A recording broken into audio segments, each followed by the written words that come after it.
ইরানের রাজধানী তেহরানের আজাদ স্কোয়ারের পথে প্রয়াত সর্বোচ্চ নেতা আয়াতুল্লাহ আলী খামেনির মরদেহ। এরই মধ্যে 10 কিলোমিটার এলাকা জুড়ে নেমেছে মানুষের ঢল। তেহরানের রাজপথে রাষ্ট্রীয় মর্যাদায় বিশাল শোকযাত্রায় অংশ নিচ্ছেন লাখ লাখ মানুষ। যে পথে খামেনির মরদেহ যাচ্ছে সেখানে রাস্তার দুপাশে ভিড় করেছেন ভক্তরা। শোক আয়োজনের অংশ হিসেবে তার মরদেহ ইরানের বিভিন্ন শহরের পাশাপাশি ইরাকে নেওয়া হবে। আগামী কয়েকদিন ধরে তেহরানে বিপুল মানুষের সমাগম অব্যাহত থাকবে বলে ধারণা করা হচ্ছে। 7 জুলাই তার মরদেহ পবিত্র নগরী কোমে নেওয়া হবে। 8 জুলাই মরদেহ ইরাকের কারবালা এবং নাজাফ শহরে নেওয়া হবে। সর্বশেষ 9 জুলাই খামেনির জন্মস্থান ইরানের মাশহাদে মরদেহ নেওয়া হবে। সেখানেই ইমাম রেজা রাদিয়াল্লাহু আনহুর মাজারের প্রাঙ্গণে তাকে দাফন করা হবে। তেহরানে আয়াতুল্লাহ আলী খামেনির রাষ্ট্রীয় দাফন অনুষ্ঠানে নির্বাচিত আয়াত থেকে বিশ্বের বিভিন্ন দেশের উদ্দেশ্যে আলাদা আলাদা বার্তা দিয়েছে তেহরান। বিশ্লেষকদের মতে ধর্মীয় আবহের মধ্যেও ইরান তুলে ধরেছে নিজেদের পররাষ্ট্র নীতির ইঙ্গিত। বিস্তারিত জানাচ্ছেন আরাফাত ইসলাম। তেহরানের গ্র্যান্ড মোসাল্লায় যখন একে একে বিদেশি প্রতিনিধি দলগুলো খামেনির কফিনে শ্রদ্ধা জানাচ্ছিল, তখন পেছনে শোনানো হচ্ছিল পবিত্র কোরআনের নির্বাচিত আয়াত। পর্যবেক্ষকদের মতে প্রতিটি দেশের জন্য বেছে নেওয়া হয়েছিল আলাদা বার্তাবাহী আয়াত। সৌদি আরবের প্রতিনিধি দল শ্রদ্ধা জানাতে এলে তিলাওয়াত করা হয় সূরা আল ইমরানের বদর সম্পর্কিত আয়াত। বিশ্লেষকদের মতে এর মাধ্যমে ইরান একদিকে ইসলামের প্রথম বিজয়ের স্মৃতি তুলে ধরে, অন্যদিকে যুক্তরাষ্ট্রের ঘনিষ্ঠ মিত্র সৌদি আরবের ভূমিকা পরোক্ষভাবে স্মরণ করিয়ে দেয়। ভারতের প্রতিনিধি দলের সময় তেলাওয়াত করা হয় এমন একটি আয়াত যেখানে ভয় ও হুমকির মুখেও আল্লাহর উপর অটল আস্থার কথা বলা হয়েছে। যুক্তরাষ্ট্র ও ইরানের মধ্যে যুদ্ধবিরতি প্রতিষ্ঠায় মধ্যস্থতাকারী পাকিস্তানের প্রতিনিধিদের জন্য পাঠ করা হয় সম্মান, নিরাপদ পথ চলা ও ঐশী সাহায্যের প্রার্থনা সংবলিত আয়াত। এটিকে ইসলামাবাদের কূটনৈতিক ভূমিকার স্বীকৃতি হিসেবে ব্যাখ্যা করা হচ্ছে। চীনের প্রতিনিধিদের সামনে তেলাওয়াত করা হয় বিজয় ও হৃদয়ের প্রশান্তি নিয়ে আয়াত। পর্যবেক্ষকদের মতে ইরানের অন্যতম প্রধান অর্থনৈতিক অংশীদার এবং কৌশলগত সহযোগী হিসেবে বেইজিংয়ের প্রতি কৃতজ্ঞতার বার্তাই ফুটে উঠেছে। আফগানিস্তানের ক্ষেত্রে শোনানো হয় ক্ষমা, বিজয় এবং সঠিক পথে পরিচালনার আয়াত। কাতারের প্রতিনিধি দলের জন্য নির্বাচিত আয়াতে ছিল ক্ষমা ও নিয়ামতের বার্তা। পর্যবেক্ষকদের ভাষ্য, এর মাধ্যমে ভবিষ্যৎ সম্পর্ক উন্নয়নের ইচ্ছা প্রকাশের পাশাপাশি অতীতের মতপার্থক্যের কথাও স্মরণ করিয়ে দিয়েছে তেহরান। অন্যদিকে ইরাকের কুর্দি গোষ্ঠী এবং তুরস্ককে ঘিরে বেছে নেয়া আয়াতগুলোতে শহীদদের মর্যাদা এবং সংগ্রামে অংশগ্রহণকারীদের শ্রেষ্ঠত্বের কথা তুলে ধরা হয়। বিশ্লেষকদের মতে যুদ্ধের সময় তাদের অবস্থান নিয়ে তেহরানের অসন্তোষের প্রতীকী প্রকাশ ঘটেছে এতে। তবে এসব ব্যাখ্যা মূলত রাজনৈতিক ও কূটনৈতিক বিশ্লেষকদের পর্যবেক্ষণের উপর ভিত্তি করে। ইরান সরকার আনুষ্ঠানিকভাবে আয়াত নির্বাচনের উদ্দেশ্য ব্যাখ্যা করেনি। আরাফাত ইসলাম, ৭১।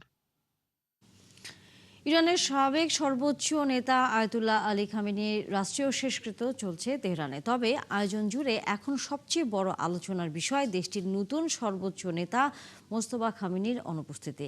রাষ্ট্রীয়ভাবে তার অংশগ্রহণের কোনো ঘোষণা দেওয়া হয়নি। এতে মোস্তফার অবস্থান, শারীরিক অবস্থা ও বর্তমানে রাষ্ট্র পরিচালনা নিয়ে নতুন করে প্রশ্ন উঠেছে। বিস্তারিত আরাফাত ইসলামের আরেকটি প্রতিবেদনে। কোটি মানুষের শোকের মিছিলে বিদায় জানানো হচ্ছে আয়াতুল্লাহ আলী খামেনিকে, কিন্তু বিদায় অনুষ্ঠানের কোথাও নেই তার উত্তরসূরি ও ইরানের নতুন সর্বোচ্চ নেতা মোস্তফা খামেনি। তেহরানে তৃতীয় দিনের মতো চলছে রাষ্ট্রীয় শেষকৃত্যের আনুষ্ঠানিকতা। কোটি মানুষ উপস্থিত হয়ে প্রয়াত নেতার প্রতি শেষ শ্রদ্ধা জানাচ্ছেন।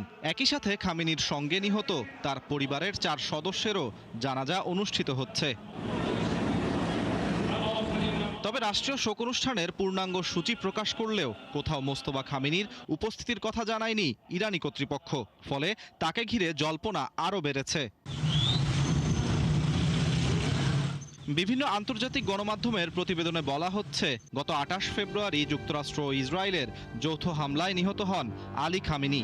ওই হামলায় মোস্তফা খামেনিও আহত হয়েছেন বলে বিভিন্ন সূত্রে দাবি করা হলেও ইরান সরকার আনুষ্ঠানিকভাবে তা নিশ্চিত করেনি। একই সাথে মোস্তফা খামেনি কোথায় আছেন তা নিয়েও তৈরি হয়েছে ধোঁয়াশা। বিভিন্ন সূত্র মতে তিনি নিরাপদে কোনো বাংকারে অবস্থান করছেন। যুক্তরাষ্ট্রের সাথে যুদ্ধ শুরুর পর থেকে জনসম্মুখে দেখা যায়নি মোস্তফা খামেনিকে। তিনি শুধু লিখিত বিবৃতির মাধ্যমে বক্তব্য দিয়েছেন। এখন পর্যন্ত তিনি টেলিভিশনে ভাষণ দেননি কিংবা সরাসরি জাতির উদ্দেশ্যে কোনো বক্তব্য রাখেননি।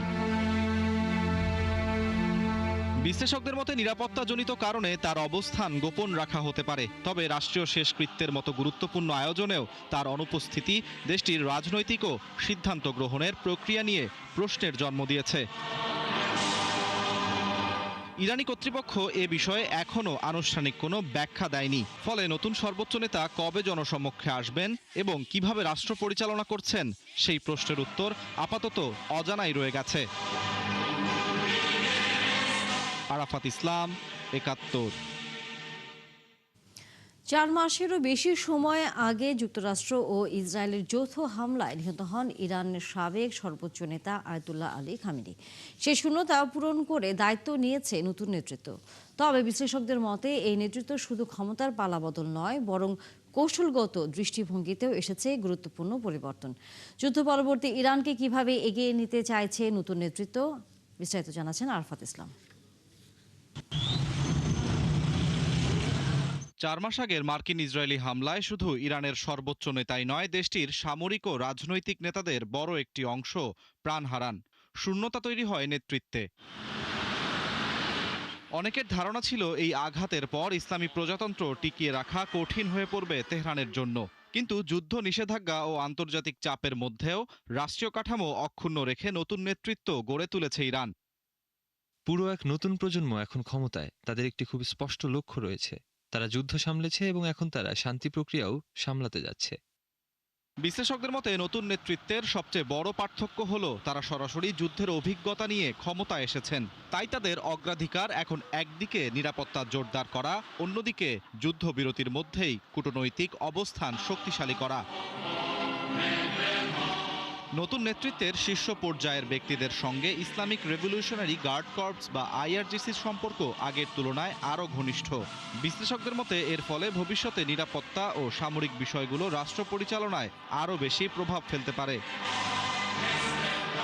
অন্যদিকে যুক্তরাষ্ট্রের হামলায় ইরানের পারমাণবিক স্থাপনাগুলোর ক্ষতি হলেও দেশটির কৌশলগত সক্ষমতা পুরোপুরি শেষ হয়নি বলেই মনে করছেন অনেক বিশেষজ্ঞ।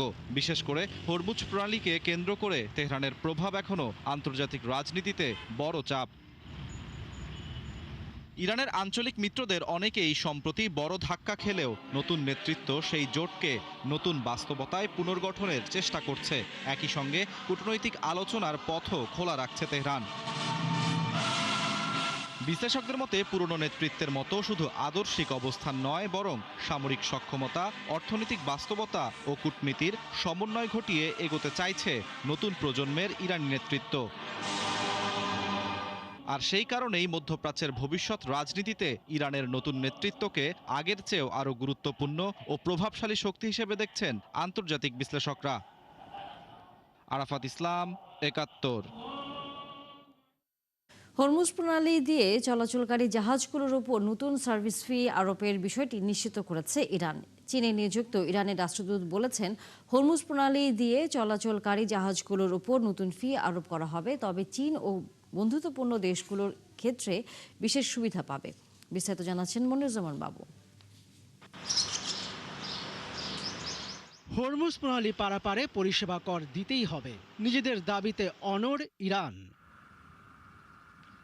বেইজিংয়ে অনুষ্ঠিত ওয়ার্ল্ড পিস ফোরামে ইরানের রাষ্ট্রদূত আবদাল রেজা রহমানি ফাজলি জানান, এই গুরুত্বপূর্ণ জলপথের নতুন ব্যবস্থা নিয়ে তার দেশ ওমানের সঙ্গে সমন্বয় করে যৌথভাবে কাজ করছে। যেহেতু হরমুজ ইরানের আঞ্চলিক জলসীমার অংশ, তাই ইরান অবশ্যই পরিষেবা ফি ধার্য করবে বলেও জানান তিনি। এছাড়া কঠিন সময়ে যারা ইরানের পাশে দাঁড়িয়েছিল তাদের জন্য বিশেষ সুবিধার ব্যবস্থা রাখা হবে বলেও জানান রাষ্ট্রদূত। হরমুজ প্রণালী যেহেতু আমাদের জলসীমার অংশ, তাই আমরা অবশ্যই এর সেবা ফি আদায় করব। কঠিন সময়ে যারা আমাদের বন্ধু ছিল, অবশ্যই তাদের জন্য আমরা বিশেষ সুবিধার ব্যবস্থা রাখব। তিনি আরো বলেন, নতুন এই ব্যবস্থার লক্ষ্য হলো হরমুজ প্রণালী দিয়ে জাহাজ চলাচলের নিরাপত্তা নিশ্চিত করা, নৌযানগুলোর উপর নজরদারি চালানো এবং বিপুল সংখ্যক জাহাজের কারণে সৃষ্ট পরিবেশগত প্রভাব মোকাবেলা করা। এর আগে ইরান ও যুক্তরাষ্ট্রের মধ্যে হওয়া প্রাথমিক সমঝোতা চুক্তি অনুযায়ী বাণিজ্যিক জাহাজগুলো 60 দিনের জন্য কোনো ফি ছাড়াই এই প্রণালী দিয়ে চলাচল করতে পারবে। তবে ওই সময়সীমা পার হওয়ার পর কী ব্যবস্থা নেওয়া হবে তা এখনও স্পষ্ট নয়। বর্তমানে এই সংকটের স্থায়ী সমাধানের লক্ষ্যে দুপক্ষের মধ্যে চূড়ান্ত আলোচনা চলছে। এদিকে খামেনির শেষ বিদায় অনুষ্ঠানে যোগ দিতে এসে রাশিয়ার নিরাপত্তা পরিষদের ডেপুটি চেয়ারম্যান দিমিত্রি মেদভেদেভ বলেন, হরমুজ প্রণালীর উপর ইরানের নিয়ন্ত্রণ দেশটির জন্য পারমাণবিক অস্ত্রের মতোই এক শক্তিশালী হাতিয়ার। তার মতে এই গুরুত্বপূর্ণ জলপথ দিয়ে জাহাজ চলাচল নিয়ন্ত্রণের ক্ষমতাই তেহরানের কৌশলগত সক্ষমতার বড় প্রমাণ। মনিরুজ্জামান বাবু, ৭১। যুক্তরাষ্ট্রে তীব্র তাপপ্রবাহে অন্তত 25 জন মারা গেছে। নিউ ইয়র্ক সিটি স্বাস্থ্য বিভাগ জানিয়েছে, অতিরিক্ত গরমে অসুস্থ হয়ে 378 জন জরুরি বিভাগে চিকিৎসা নিয়েছেন। এছাড়াও তীব্র তাপপ্রবাহের সতর্কতায় আওতায় আছেন দেশটির পূর্ব উপকূল, দক্ষিণ পূর্ব ও দক্ষিণ পশ্চিমাঞ্চলের প্রায় 4 কোটি মানুষ। সিসি ঘটকের রিপোর্ট। তীব্র তাপপ্রবাহে নাভিশ্বাস উঠেছে যুক্তরাষ্ট্রের বাসিন্দাদের। দেশটিতে স্বাধীনতা দিবস উদযাপনের মধ্যেই অন্তত 18টি জায়গায় তাপমাত্রা নতুন রেকর্ড করা হয়েছে। রাজধানী Washington DC, Norfolk, Atlantic City সহ বিভিন্ন শহরে তীব্র গরমে জনজীবন বিপর্যস্ত হয়ে পড়ে। Philadelphia, Washington, Baltimore, Raleigh, Charleston ও জ্যাকসনভিল সহ বিভিন্ন শহরে অনুভূত তাপমাত্রা 100 থেকে 105 ডিগ্রি ফারেনহাইটে পৌঁছানোর আশঙ্কায় সতর্কতা জারি রয়েছে। তবে আবহাওয়াবিদরা জানিয়েছেন, চলতি সপ্তাহে পূর্বাঞ্চলে তাপমাত্রা ধীরে ধীরে কমে আসবে। অন্যদিকে অ্যারিজোনা ও ক্যালিফোর্নিয়ার কিছু অংশে মঙ্গলবার থেকে বৃহস্পতিবার পর্যন্ত চরম তাপপ্রবাহের সতর্কতা জারি করা হয়েছে। এছাড়া ফিনিক্স, টুসন এলাকায় দিনের সর্বোচ্চ তাপমাত্রা 114 ডিগ্রি ফারেনহাইট পর্যন্ত উঠতে পারে বলে পূর্বাভাস দেওয়া হয়েছে। এরই মধ্যে দেশ জুড়ে তাপপ্রবাহে বেশ কয়েকজনের মৃত্যু হয়েছে। হাসপাতালে ভর্তিও হয়েছেন কয়েকশো মানুষ। তাপপ্রবাহে সবচেয়ে বেশি প্রাণহানির ঘটনা ঘটেছে নিউ জার্সিতে। অঙ্গরাজ্যটির স্বাস্থ্য বিভাগ জানিয়েছে 10টি কাউন্টিতে অন্তত 22 জনের মৃত্যু হয়েছে। এছাড়া মিসিসিপির হাইন্স কাউন্টি এবং ইলিনয়ের কুক কাউন্টিতে মৃত্যুর খবর পাওয়া গেছে। নজিরবিহীন তাপপ্রবাহের ফলে যুক্তরাষ্ট্রের কয়েকটি অঙ্গরাজ্যে এখনও দাবানল অব্যাহত আছে। এর মধ্যে ইউটাহ ও কলোরাডোর বনাঞ্চলের অনেক অংশ আগুনে পুড়ে গেছে। দাবানল নেভাতে কাজ করছে 8000-এর বেশি দমকল কর্মী। আগুন আবাসিক এলাকার দিকে ছড়িয়ে পড়তে থাকায় ঝুঁকিপূর্ণ এলাকা থেকে সরিয়ে নেওয়া হচ্ছে বাসিন্দাদের। এদিকে চরম তাপপ্রবাহে বিপর্যস্ত যুক্তরাজ্য।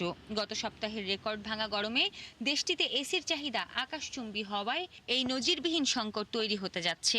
গত 26 জুন যুক্তরাজ্যের ইতিহাসে জুনের সর্বোচ্চ তাপমাত্রা রেকর্ড করা হয়েছে 37.7 ডিগ্রি সেলসিয়াস, যা 1957 সালে রেকর্ড করা 35.6 ডিগ্রি সেলসিয়াসের রেকর্ডকে ভেঙে দিয়েছে। সৃষ্টি ঘটক, 71। ইউরোপে সোমবার তাপমাত্রা আরও বেড়েছে। গত 2 সপ্তাহে তাপপ্রবাহে জনজীবন বিপর্যস্ত হওয়ার পর এবার দাবানল দেখা দিয়েছে ফ্রান্স, স্পেন এবং পর্তুগালের বনাঞ্চলগুলোতে। দমকল বাহিনীরা আগুন নেভাতে হিমশিম খাচ্ছেন। গত কয়েকদিনের দাবানলে 3টি দেশে 17,000 হেক্টরের বেশি বনভূমি ধ্বংস হয়েছে। সোমবার এসব দেশের কিছু কিছু জায়গায় তাপমাত্রা 40 ডিগ্রি সেলসিয়াসের কাছাকাছি রেকর্ড হয়েছে। জুন মাসে ইউরোপের ইতিহাসে অন্যতম ভয়াবহ দাবদাহের সময় কয়েক হাজার মানুষের মৃত্যুর তথ্য নথিভুক্ত করে স্থানীয় কর্তৃপক্ষ। সামনে আরও বিপজ্জনক আবহাওয়ার পূর্বাভাস দেওয়া হয়েছে। স্পেনের উত্তর পূর্বাঞ্চলীয় কোস্টা ব্রাভা উপকূলের কাছে দাবানলে 2 দিনে 2200 হেক্টরের বেশি জমি পুড়ে গেছে। অন্যদিকে ফ্রান্সের পারপিনিয়া শহর থেকে প্রায় 36 কিলোমিটার পূর্বের একটি পাহাড়ি এলাকায় 1000 হেক্টরের বেশি বনভূমিতে আগুন ছড়িয়ে পড়েছে। ঘটনাস্থলে 600 দমকল বাহিনীকে নিয়োজিত করেছে স্থানীয় প্রশাসন। ভেনেজুয়েলায় জোড়া ভূমিকম্পে নিহতের সংখ্যা বেড়ে দাঁড়িয়েছে ৩,৩৪২ জনে। আহতদের সংখ্যা ছাড়িয়েছে ১৬,৫০০। দেশটির যোগাযোগ ও তথ্য মন্ত্রণালয় জানিয়েছে, ভূমিকম্পের পর এখন পর্যন্ত প্রায় ৬,৫০০ মানুষকে জীবিত উদ্ধার করা হয়েছে। এখনও অব্যাহত রয়েছে উদ্ধার অভিযান। ৩,২৮১ জন আন্তর্জাতিক উদ্ধারকর্মীর পাশাপাশি রাজধানী কারাকাস থেকে ২৯,৫৬৭ জন কর্মী মোতায়েন করা হয়েছে। ভূমিকম্পে এরই মধ্যে দেশটিতে প্রায় ১৭,৫০০ মানুষ গৃহহীন হয়ে পড়েছে। গত ২৪ জুন ভেনেজুয়েলায় ৭.২ এবং ৭.৫ মাত্রার দুটি ভূমিকম্প আঘাত হানে। দুটি ভূমিকম্পের মধ্যে সময়ের ব্যবধান ছিল মাত্র ৩৯ সেকেন্ড। মন্ত্রণালয় জানিয়েছে, ভয়াবহ সেই ভূমিকম্পের পর থেকে এখন পর্যন্ত মোট ৯৪২টি আফটারশক রেকর্ড করা হয়েছে। ভারতের মুম্বাইতে ভারী বৃষ্টির মধ্যে চারতলা একটি আবাসিক ভবন ধসে অন্তত ৬ জন নিহত হয়েছে, যাদের মধ্যে ৪ জন শিশু। এই ঘটনায় আরও কয়েকজন আহত হয়েছে। স্থানীয় কর্তৃপক্ষ জানিয়েছে, জনতা নগর এলাকায় ভবনটির ২ থেকে ৩টি ঘর হঠাৎ ধসে পড়ে। খবর পেয়ে জাতীয় দুর্যোগ মোকাবেলা বাহিনী, এনডিআরএফ, দমকল, পুলিশ এবং পৌরসভার উদ্ধারকারী দল ঘটনাস্থলে পৌঁছে উদ্ধার অভিযান শুরু করে। ধসে পড়া ধ্বংসস্তূপ থেকে আহতদের উদ্ধার করে রাজাবাড়ী হাসপাতালে নেওয়া হয়। হাসপাতাল কর্তৃপক্ষ সেখানে নিয়ে আসা ব্যক্তিদের মধ্যে ৫ জনকে মৃত ঘোষণা করেন। প্রাথমিকভাবে ধারণা করা হচ্ছে, টানা ভারী বর্ষণের কারণে ভবনটি ধসে পড়েছে। তবে দুর্ঘটনার কারণ জানতে তদন্ত শুরু করেছে সংশ্লিষ্ট কর্তৃপক্ষ। ইউক্রেনের কিয়েভে ও তার আশেপাশের অঞ্চলে রাশিয়ার ড্রোন এবং ক্ষেপণাস্ত্র হামলায় অন্তত ৯ জন নিহত এবং আরও ৩৪ জন আহত হয়েছেন। স্থানীয় কর্তৃপক্ষ জানিয়েছে, সোমবার ভোরে চালানো এই হামলায় আবাসিক ভবনসহ ব্যাপক বেসামরিক অবকাঠামো ধ্বংস হয়েছে। কিয়েভের মিলিটারি অ্যাডমিনিস্ট্রেশনের প্রধান বলেন, কেবল রাজধানীতেই ৭ জন মানুষ প্রাণ হারিয়েছেন এবং আরও ২৪ জন আহত হয়েছেন। অন্যদিকে কিয়েভের গভর্নর মাইকোলা জানিয়েছেন, রাজধানীর বাইরে বিভিন্ন শহরে আরও ১ জন নিহত এবং ১০ জন আহত হয়েছেন। রাশিয়ার এই হামলার সমালোচনা করে তিনি বলেন, রাশিয়া উদ্দেশ্যপ্রণোদিতভাবে বেসামরিক নাগরিক এবং বেসামরিক কাঠামোগুলোকে লক্ষ্য করে হামলা চালাচ্ছে। ইউক্রেনের যুদ্ধ বন্ধে ভ্লাদিমির পুতিন এবং ভ্লাদিমির জেলেনস্কির সাথে টেলিফোনে কথা বলেছেন ডোনাল্ড ট্রাম্প। এ সময় ট্রাম্প ইউক্রেন যুদ্ধ বন্ধের জন্য একটি সমাধান খুঁজে বের করতে সহায়তার প্রস্তাব দেন। ট্রাম্প ও পুতিনের ফোনালাপের বিষয়ে পুতিনের সহযোগী ইশাকভ বলেছেন, যুক্তরাষ্ট্রের প্রেসিডেন্ট আবারও দ্রুত যুদ্ধ বন্ধে কাজ করার এবং সংকটের সমাধান খুঁজে বের করার বিষয়ে তার প্রস্তুতির কথা জানিয়েছে। ইশাকভ আরও বলেন, ফোনালাপে পুতিন ট্রাম্পের কাছে যুদ্ধক্ষেত্রের সর্বশেষ পরিস্থিতি তুলে ধরেছেন। তার দাবি, রুশ বাহিনী সামনে অগ্রসর হচ্ছে এবং একের পর এক এলাকা নিজেদের নিয়ন্ত্রণে নিচ্ছে। রাশিয়া এই সংঘাতের একটি রাজনৈতিক এবং কূটনৈতিক সমাধান চায় বলেও জানান উশাকভ। অন্যদিকে ইউক্রেনের প্রেসিডেন্ট জেলেনস্কি ট্রাম্পের সাথে নিজের ফোনালাপকে ইতিবাচক বলে উল্লেখ করেন। জেলেনস্কি বলেন, এই যুদ্ধের অবসানের বাস্তব সম্ভাবনা রয়েছে এবং যুক্তরাষ্ট্রের অবস্থান এক্ষেত্রে গুরুত্বপূর্ণ হবে। তিনি জানান, ন্যাটো সম্মেলনের ট্রাম্পের সাথে এ বিষয়ে আলোচনা অব্যাহত রাখার বিষয়ে উভয় পক্ষ একমত হয়েছে। এই ছিল এখনকার আয়োজনে। বিশ্বের আরও নতুন কিছু খবর ও বিশ্লেষণ নিয়ে আগামীকাল সকাল ৯:৩০ আবারও হাজির হবে বিশ্বযোগ। সরাসরি সংবাদ এবং অনুষ্ঠান দেখতে চোখ রাখুন ৭১-এর ফেসবুক পেজে এবং সাবস্ক্রাইব করুন ৭১-এর ইউটিউব চ্যানেল। থাকুন ৭১-এর সাথে।